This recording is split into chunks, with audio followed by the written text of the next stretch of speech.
Pengertian fertilisasi. Fertilisasi adalah masuknya spermatozoa ke dalam ovum yang disebut juga pembuahan. Setelah spermatozoa masuk, ovum menjadi berhasil lalu tumbuh menjadi individu baru dan ovum yang sudah dibuahi disebut zigot. Fertilisasi merupakan peleburan antara inti sel telur dengan inti spermatozoa sehingga tumbuh menjadi individu baru yang disebut zigot. Sel gamet yaitu sperma dan sel telur yang menyatu selama fertilisasi atau pembuahan merupakan jenis sel yang sangat terspesialisasi yang dihasilkan melalui serangkaian peristiwa perkembangan yang kompleks dalam testis dan ovarium indukes. Proses fertilisasi. Yang pertama, proses pematangan. A. Pematangan sel telur. Pada ovarium terdapat berbagai sel-sel telur muda yang dinamakan folikel, yang mana akan merangsang folikel sehingga bisa tumbuh besar dan membentuk lapisan rahim. Lapisan rahim tersebut akan tumbuh dan ditangkap otak melalui hormon LH atau luteinizing hormone. B. Pematangan sel sperma. Jenis sperma matang saja yang bisa melakukan pembuahan. Pada dasarnya semua sel sperma akan dibuat matang, sehingga nantinya bisa melakukan pembuahan. Namun, hanya ada satu jenis sperma yang unggul saja, sehingga dapat membuahi sel telur. Yang kedua, fungsi fertilisasi. Beberapa fungsi dari fertilisasi. A. Dapat mengaktifasi sel telur agar dapat memulai proses pembuahan.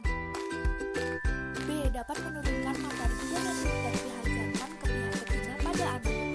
C. Dapat membuat jumlah kromosom dari bagian haploid menjadi dibalik kembali. D. Dapat memperluas jenis kelamin anak saat pembuahan terjadi. Yang ketiga, proses fertilasi ovum. Proses fertilasi ovum terdiri dari tiga tahap, yaitu A. Fase penetrasi korona radiata.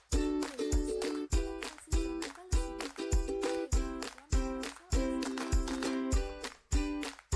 pelusida. Struktur sperma. Sperma memiliki bagian sebagai berikut. 1. Kepala. 2. Badan sperma. 3. Ekor. Struktur ovum. Sel yang diovulasikan dari ovarium dilindungi oleh 1. Korona radiata, merupakan lapisan sel-sel granulosa yang melekat di sisi luar oosit. 2. Zona pelusida, merupakan glikoprotein yang membungkus oosit. Sel telur mengeluarkan senyawa fertilizin yang tersusun dari glikoprotein yang berfungsi 1. Mengaktifkan sperma agar bergerak lebih cepat. 2. Menarik sperma secara kemotaksis positif. 3. Mengumpulkan sperma. Jenis fertilisasi. Yang pertama, fertilisasi internal, terjadi dalam tubuh. 2. Fertilisasi eksternal, terjadi di luar tubuh.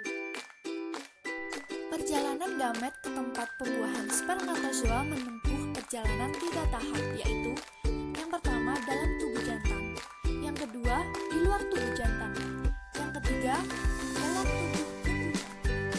Tahapan-tahapan fertilisasi. Yang pertama, kapasitasi spermatozoa dan pematangan spermatozoa. Yang kedua, perlekatan spermatozoa dengan zona pelusida. Yang ketiga, penetrasi zona pelusida. Yang keempat, bertemu sperma dan oosit. Yang kelima, aktivasi ovum sebelum sperma bertemu oosit. Yang keenam, reaksi zona untuk menghadapi sperma yang masuk setelah penetrasi. Sperma bergerak menuju tempat pembuahan dengan cara: yang pertama, gerakan mengayuh flagellum spermatozoa. Yang kedua, kerutan antiperistalsis saluran kelamin betina yaitu vagina, cervix, uterus, tuba. Saluran ini bertindak sebagai pompa pengisap. Yang ketiga, kayuhan silia dalam uterus dan tuba. Dalam cervix terjadi seleksi spermatozoa sehingga yang baru saja disalurkan ke uterus. Gerak-gerik sperma.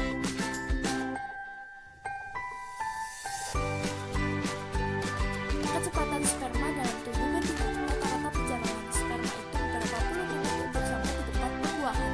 Pada tikus, kucing, dan bebas sekitar 15 menit. Manusia 30 menit sampai 3 jam. Kelinci dan ayam sekitar 1 jam.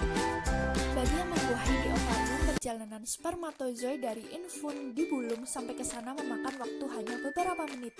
Gerakan spermatozoa dari sini semata-mata oleh kegiatan mengayuh flagellum.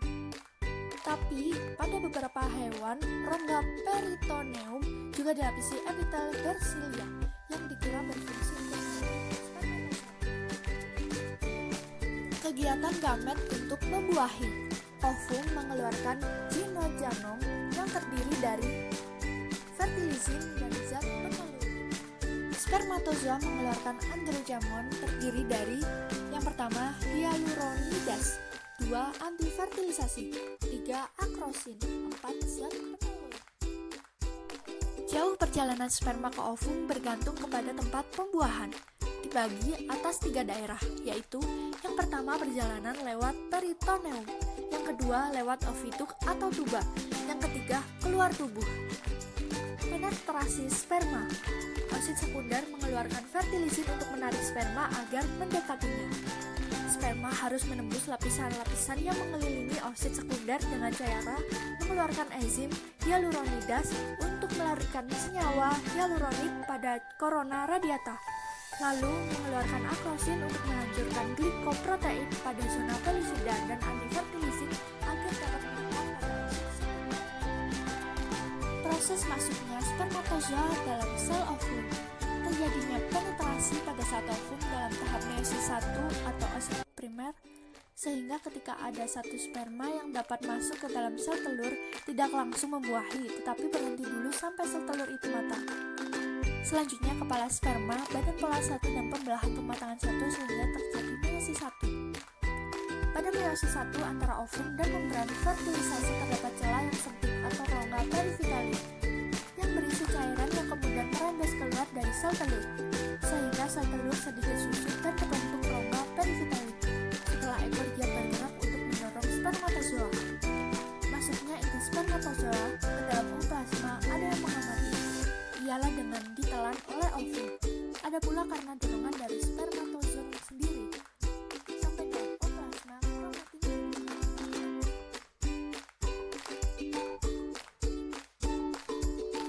Membran pembuahan dan rongga perivitalin.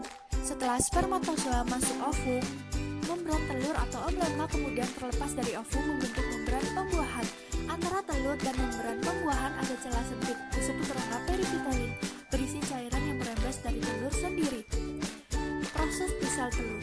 Sel-sel granulosit di bagian korteks oosit sekunder mengeluarkan senyawa tertentu agar zona pelusida tidak dapat ditembus oleh sperma yang lainnya.